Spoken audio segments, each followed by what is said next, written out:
On descent to fly a visual approach to runway 13 at Dallas Executive Airport in Texas, the pilot heard a pop which preceded a loss of power to the avionics. It would have been far more serious if he hadn't been in visual conditions. He didn't have much time to be comforted by the horizon outside the windscreen. A few seconds after the avionics failed, so did both engines. Depending on who you are, you might prefer dying in Snyder over Dallas. Country boy or urbanite, Texas is a diverse state. A funeral in a field attended to by half the town, or cremated in a furnace in one of the 100 funeral homes spread across the metroplex. If you die in a plane crash, the cremation will be free of charge.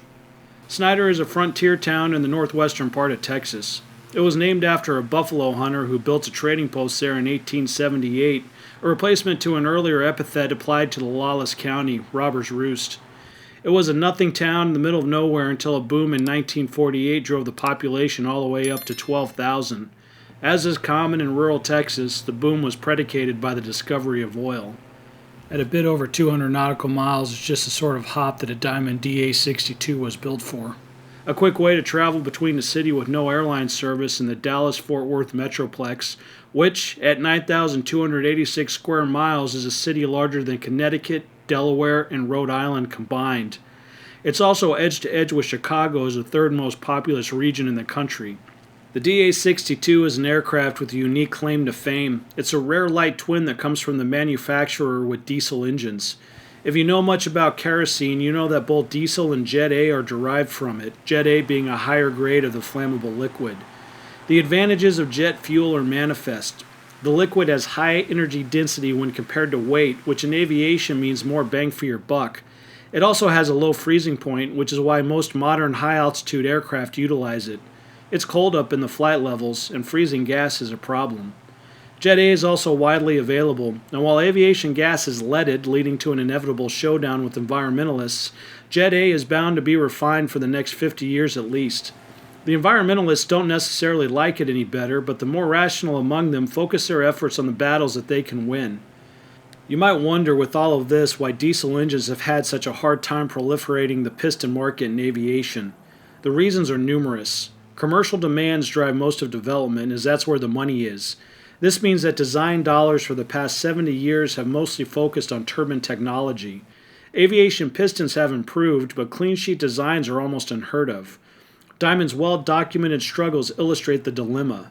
Their first power plant option for the airframe disappointed. Teeler built 1,500 1.7-liter engines based on a Mercedes-Benz automotive diesel. The engine builder ultimately went bankrupt, forcing Diamond to found Austro Engine in 2007.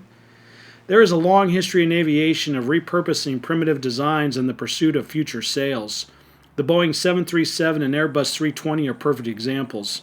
So is the Beechcraft King Air. The turboprop Embraer 120 formed the template for the regional jet Embraer 145, which was also converted into the corporate Embraer Legacy. The DA62 was built on top of the single-engine DA50 platform. The DA62 accomplished some impressive feats. In 2012, it demonstrated 16.6 miles per gallon of fuel efficiency. Not bad for a 5-seat aircraft. Really not bad for a twin with single-engine performance that'll keep you flying over 10,000 feet. Startlingly good if you're in the U.S. where an option for 7 seats is available. Haul a Chevy Tahoe across 230 miles of scrubland stuffed with 7 people, and when you factor in winding roads versus the efficiency of an Eagle's Path, you're going to get to your destination sooner on less gas. If you don't need to put 7 on board, you can top the tanks for a range of nearly 1,300 miles. That's enough to get you from Dallas to Los Angeles. Diesel engines are an interesting beast. For continued operation, you don't need a source of ignition. The compression of the fuel-air mixture in the cylinder at a certain point results in spontaneous combustion. If you do the same thing in a gas engine, it's called detonation. If that sounds like a bad thing, it is. But there's an interesting thing here. Without the need for ignition, a diesel will continue to run without electricity so long as fuel and air continue to be delivered to the cylinder. The avionics on a Diamond DA62 are advanced, including navigational information and aircraft attitude. They also include airspeed and altitude, though small backup instruments can be used in the event of primary avionics failure. Modern aircraft are, like everything else in life, increasingly dependent on electronics for daily operation. And while diesel engines can technically run without electricity, the magic of fuel injection is needed to optimize efficiency. This means computer control of fuel delivery. A shorted wire, the results of improper maintenance, will fry a computer chip if it's not protected by a fuse. That's why they protect them by fuses. The problem is when you're 1,500 feet off the ground, a blown fuse does the same thing that a burnt chip will do, which is to say not much. Not much, when it comes to delivering fuel, is a problem. The flight departed at 13:32. It terminated at 14:48, not long after the airplane lost electrical and engine power 5 miles west of Dallas Executive Airport. The pilot did his job. The gear had already been extended for landing. The system extends and retracts via hydraulics operated by an electrical pump. With the loss of electrical power, it probably couldn't have been retracted for a better glide ratio, which at that altitude might not have helped anyways. Twins are built for speed, not gliding. The pilot pointed the aircraft towards a 3-lane road strung with electrical poles and charged wires. This is where things usually go wrong. Hit a live wire at 100 knots and you end up in the middle of a smoking hole in the ground. Or you cartwheel it at the last minute trying to avoid Texas drivers, which, in general, is a pretty good idea. Or you thread the needle, catch a bit of luck, and roll it on with the only damage coming at the end when a wing improves the speed limit by clipping a road sign. Not bad for a good old boy from Robber's Roost.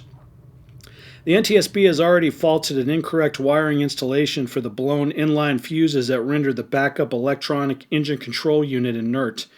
There are 4 separate ECUs that can provide control for the engines, 2 for each power plant. It's the sort of backup that you'd expect in a twin whose sole purpose for existence in the first place is redundancy.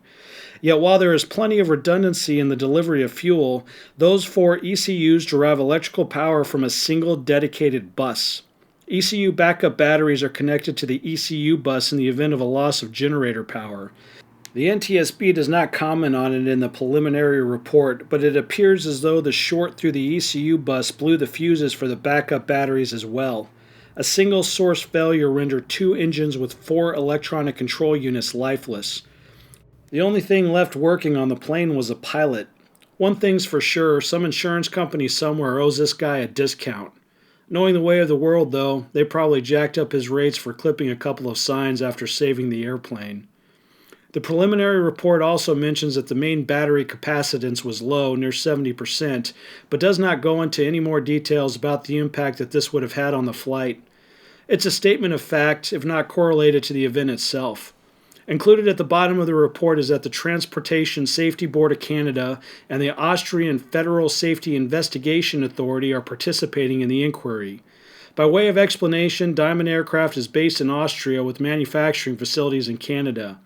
The pace for investigations is inevitably slowed by backroom politicking between regulators and manufacturers. It'd be quicker if it was a 737, the MAX crashes on that airframe still fresh on the legislative mind. There's clearly a problem here to be solved, a question as to how a sole source failure could cause a collapse of a critical redundant system. Luckily, the most complex system in the aircraft persevered and saved the day. It's going to be a long time before they replace a pilot with AI. Godspeed.